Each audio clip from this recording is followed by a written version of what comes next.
Hi friends, இன்றைக்கி வந்து முல்லை puts வந்து எப்படி ஈஸியாக மேக் பண்ணலான்னு பார்க்கலாம். ஸோ இதுக்கு பெட்டல்ஸ் எடுத்துக்கோங்க. பெட்டல்ஸில் சென்டரில் கம் அப்ளை பண்ணி இந்த மாதிரி ரெண்டாக ஃபோல்ட் பண்ணி பேஸ்ட் பண்ணிக்கோங்க. அண்ட் தென் எகைன் ஃபோல்ட் பண்ணதில் சென்டரில் கம் அப்ளை பண்ணிக்கோங்க. அப்ளை பண்ணிவிட்டு இதை மறுபடியும் ஃபோல்ட் பண்ணிவிட்டு கீழே வந்து ஷார்ப்பாக வர மாதிரி நீங்கள் பேஸ்ட் பண்ணிக்கோங்க. ஸோ இந்த மாதிரி கையில் பிடிச்சி ப்ரெஸ் பண்ணிங்கனாலே கீழே ஷார்ப்பாக வந்துடும். எகைன் கம் அந்த எண்டில் கம் அப்ளை பண்ணிவிட்டு இன்னொரு பெட்டல்ஸ் எடுத்து அது மேலே வச்சுட்டு சேம் அதே மாதிரி கீழே ஷார்ப்பாக எட்ஜு வர மாதிரி நீங்கள் பேஸ்ட் பண்ணிக்கோங்க. ஸோ அவ்வளோதான், முல்லை பட்ஸ் வந்து ரெடி. ஸோ இப்போ வந்து நம்ம ஸ்டெம் மேக் பண்ணலாம். ஸ்டெம்முக்கு நான் ஆலிவ் க்ரீன் ஷீட்டில் எடுத்திருக்கேன். ஸோ அதில் கம் அப்ளை பண்ணிவிட்டு இந்த மாதிரி ஃபோல்ட் பண்ணிக்கோங்க.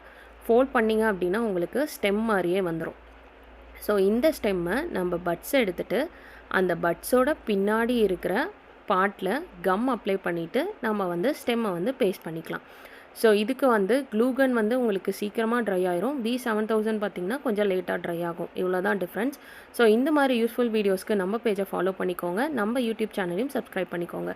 ஸோ நம்மக்கிட்ட முல்லை கிட்ஸு, ஜாஸ்மின் கிட்டு, அதே மாதிரி முல்லை பட்ஸு, ஜாஸ்மின் பட்ஸு, ஜாதி மல்லி பட்ஸு எல்லா பட்ஸும் அவைலபிள் இருக்குது. உங்களுக்கு வேணும்னா கீழே கொடுத்துக்க வாட்ஸ்அப் நம்பருக்கு வாட்ஸ்அப் பண்ணுங்கள்.